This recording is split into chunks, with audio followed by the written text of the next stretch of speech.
Hey guys, welcome back. First off, this is a sponsored review. I want to give a huge thanks to Joseph and Black Box My Car for sending me this GNET G-ON2 dash cam. And I've had this thing for about a month now, and when I first got it, I made an unboxing and first look video where I go over all of the general information and specifications. So I'll leave a link to that video down below. So I've been using this for about a month now, almost every day, and so I'd like to share what I've learned using it and give a review about this camera.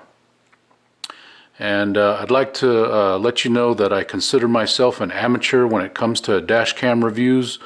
I've only been using them for about a year, so what I've done is I've put links to some other channels that are professional dash cam reviewers that have reviewed this camera, like Red Skull and Dial Too Fast, and I have a feeling a few others are going to join in a few weeks, so I'll put the links to their videos down below. And I've also put links to my test footage playlist of what all the sample footage looks like down below as well too. So like I said, I've got this camera and I've been using it for about a month now, and I want to let you know everything I've learned about it, and some pros and cons, neutrals, and my final verdict.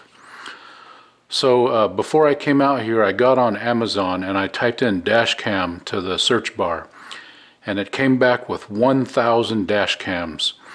And then I narrowed the search a little bit by putting in 2-channel dash cam, and I came back with 273 choices, and this right here is one of them. So why is this dash cam special, and why would you consider it out of the 273 dash cams? Well, in order to answer that question, I want to give you a gross oversimplification of what I believe to be there's 3 classes of dash cams. So starting with the very first class of dash cam is what I call the premium class, and it's real easy to differentiate these cameras from all the rest.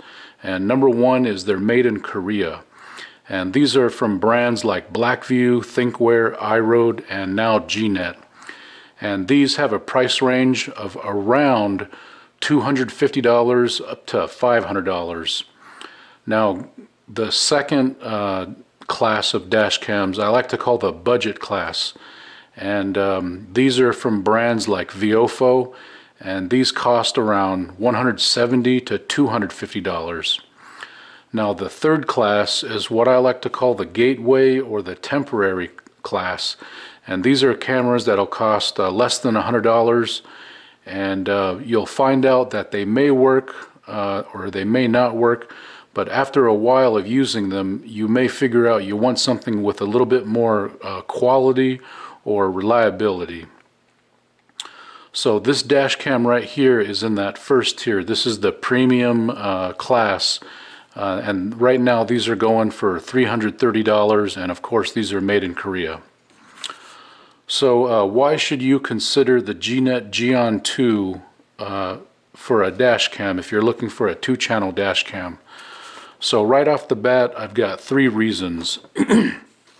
Number 1, this is a premium quality made product. It's made in Korea, and it's got very good quality and reliability. Number 2, it has cloud live streaming capability with GPS tracking, and this would be a good idea if you want to keep an eye on a new teen driver or an employee in a company car. And keep in mind that's going to require a mobile Wi-Fi hotspot. And I'm thinking of how that might work is I know some brand new cars come with a 1-year or a 2-year free trial of Wi-Fi. So if you've got a brand new car and you've already got a mobile Wi-Fi spot and it's free, adding a cloud dash cam that you can view it live streaming and track where everything's going is very attractive. And number 3, you want a sophisticated JDR File Format system with an H.265 Codec. Now what that means is most dash cams record in a standard MP4 file format, and it's kind of the way it's been for like the past 20 years. MP4, it's a very widely accepted format. So what that means is you can take your footage and put it in any computer and it's going to play. Now this new format, well, it's not exactly new. This company GNET, they invented it 12 years ago, and it's called the .JDR File Format system. And it's combined with the H.265 codec. And the H.265 codec, without getting too much into it, it basically can store twice as much information as the standard codec without sacrificing any picture quality.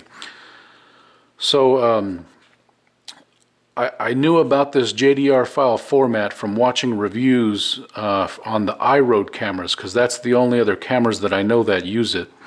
And a lot of people find it inconvenient because it requires you to download a proprietary software to your PC computer, whether it be a Windows or a Mac, in order to view and edit and look at all the footage coming out of the camera. But the reason why it exists, and the reason why they have it, is because it may be more reliable in storing the files, and it prevents the files from getting corrupted and file loss. So one example of that is that these cameras that have the JDR file format system, they do not use lithium, they do not use an internal power source. And most dash cameras use a lithium battery or a capacitor. And the reason why they need to have an additional power source is because when the power is cut, say if when there's an accident and the power is cut, the camera needs to have a few seconds of power in order to finish processing the footage, in order to write the video footage to the memory card. Now, that's where this JDR file system comes in. I read about it, and it's very complicated, but from my understanding is the file footage that it records from the camera sensors, as soon as it sees what it sees, it automatically stores it to the SD card. So it doesn't need to finish writing any files, and it's not dependent on a power source. So pretty much whatever the camera sees, it is automatically stored onto the SD card.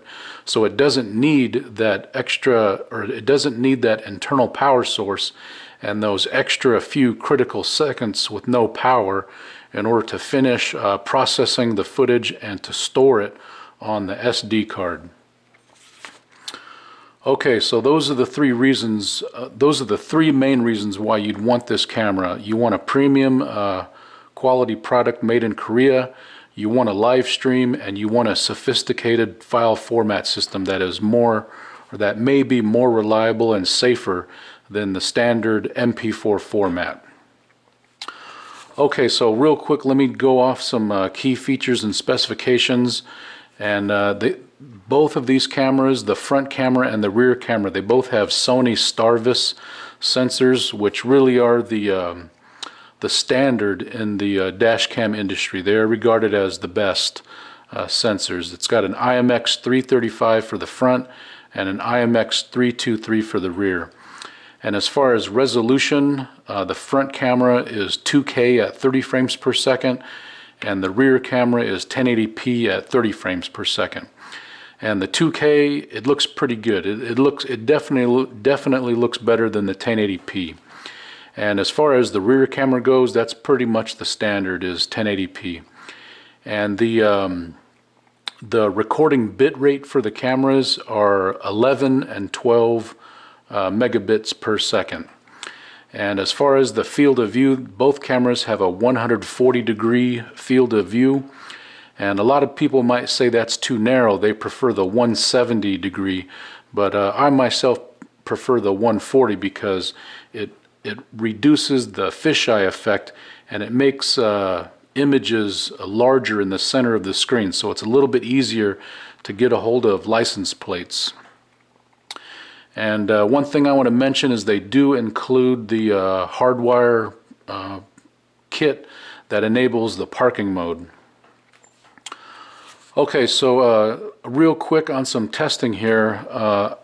How I test this camera is, of course, I go out and drive and review footage, and another way I test it is I just leave it in my car running in regular recording mode, and I leave it running for 8 to 12 hours a day just to see what happens, you know, see if it would overheat or if it would malfunction. And I'm pleased to report that running this thing for 8 to 12 hours at a time, I haven't had one single malfunction when it comes to losing a file or losing a clip or having it shut off or malfunction in any way. So that right there speaks volumes for me when testing these cameras, because in order to run continuously for 8 to 12 hours, you know, that's kind of a task. Now granted, in my garage right now it's winter and my garage is about 70 degrees Fahrenheit. Now when you get into summertime and you get into parking mode and you're going to leave it in a parked car, you know, it's going to be well over 100 degrees, so that's going to be a different story, and that'll be another telling way on how well this thing performs, but I won't be able to get to do that till summertime.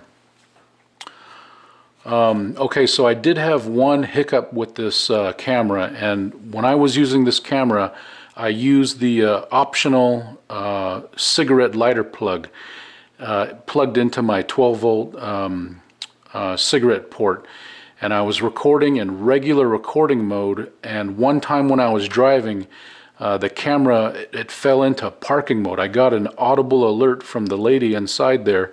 It said now starting parking mode, and that confused me. I don't know how it got into the parking mode when I'm driving in regular recording mode, but I've seen this happen on many other cameras, so I don't think it's an issue, because how I solved the problem is I got into the app and I changed the settings and I just turned off parking mode when I'm driving. So maybe that's how you can fix that issue. When you're driving, make sure the parking mode is off in the app, and then when you do park it, make sure you turn the parking mode on. And I would measure this thing with my infrared pyrometer to see how hot it got, and in my ambient temperature of my garage, 75 degrees, it never got higher than 110 degrees Fahrenheit. So I imagine at in 100 degrees it would be around 135. So I'm going to say that's an acceptable temperature. And using the smartphone app to change settings and download clips, it really is a breeze. It is pretty simple. Alright, now let's get into the pros and cons. So for pros, I've got, oh wait, let me show you, I want to talk about this real quick. So like I said, it comes with the standard hardwire kit in order to get it into parking mode, but they also do offer an OBD2 power cable, and this OBD2 power cable is pretty sophisticated, because this will let you enable the parking mode without having to hardwire anything into your car, which can be a big plus for some people, because they're not too technically savvy and they just want to be able to do it themselves without having to pay a stereo shop or a radio shop to get it installed. So these, I believe they're going for around $50, but that's can pretty much pay for itself by not paying for installation of a hardwire kit. Now there is one thing I want to mention about this OBD2 power cable that I discovered on my own car, and that is in order for this thing to power the camera and to get into parking mode, your car has to have a CAN bus network. And what that means is all cars from 1996 to current, of course, have this OBD2 port, but only cars from 2008 to current are CAN bus network. and it needs that CAN bus network in order to enable the parking mode. And so what that means is if you've got a car that is from 1996 to 02, you're going to be able to power the camera, but you're not going to be able to put it into parking mode. And if you have a car from 2003 to 2007, there's only a small percentage of vehicles that have CAN bus network. And in order to find out if your car has that, I've got a link. You can click on this link and there's a list of table of cars that will let you know if your car is a CAN bus vehicle. And if you're wondering about our Ford Panther platform cars, our cars got CAN bus in 2005. So 2005 to 2011 are the CAN bus. Okay, let's get into pros and cons. So as far as pros, I'm going to say it has really good front picture picture quality for the front camera at 2K at 30 frames per second. And it also has good nighttime and low light picture quality. And I'm going to say it has excellent overall reliability, and it's my prediction that this is going to have good heat resistance. And I say that because when I pick this camera up, it's pretty much hollow, which tells me there's lots of airspace in this camera, and it's got various vents on here to promote airflow through it. So I think this thing is going to perform pretty well in a high heat environment based on the airflow going through this and what I've seen on temperature wise. And what really helps that is they've got their Wi-Fi dongle external and the GPS module external. And by not having those two items inside the camera, it freed up space for airflow, and those two things, or this Wi-Fi, it really creates a lot of heat. So having this thing external keeps the heat out of the inside of the camera where the processor is working. And sound quality is adequate, and this is another pro. The max SD card size is 1 terabyte, so, and that's approximately 5 days of recording. And this can also get firmware updates via Wi-Fi. Okay, so now let's get into my cons. My biggest gripe with this camera is there's no text overlay on the rear camera footage. And what I mean by that is on the front camera it displays the date, the time, your speed, and the driver name, but on the rear camera it does nothing. And my second con is it does not display the GPS coordinates on the text overlay. To get it to be able to see where the GPS is, you need to view the footage on a PC, on the PC viewer.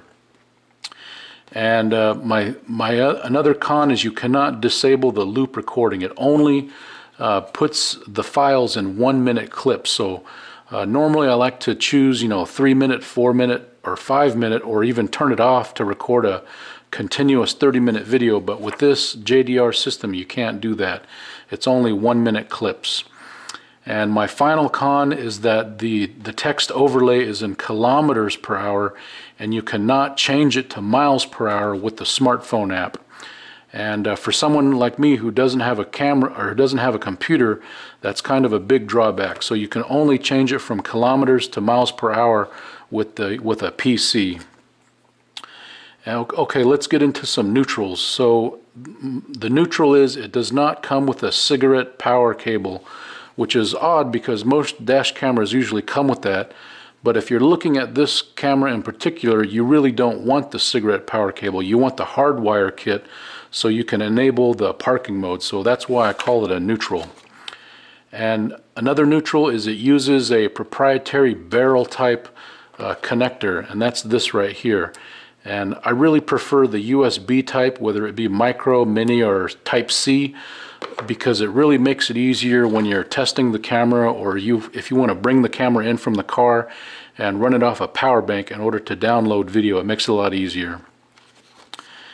Okay, so my final verdict with this camera is this is a premium quality product with premium quality and reliability.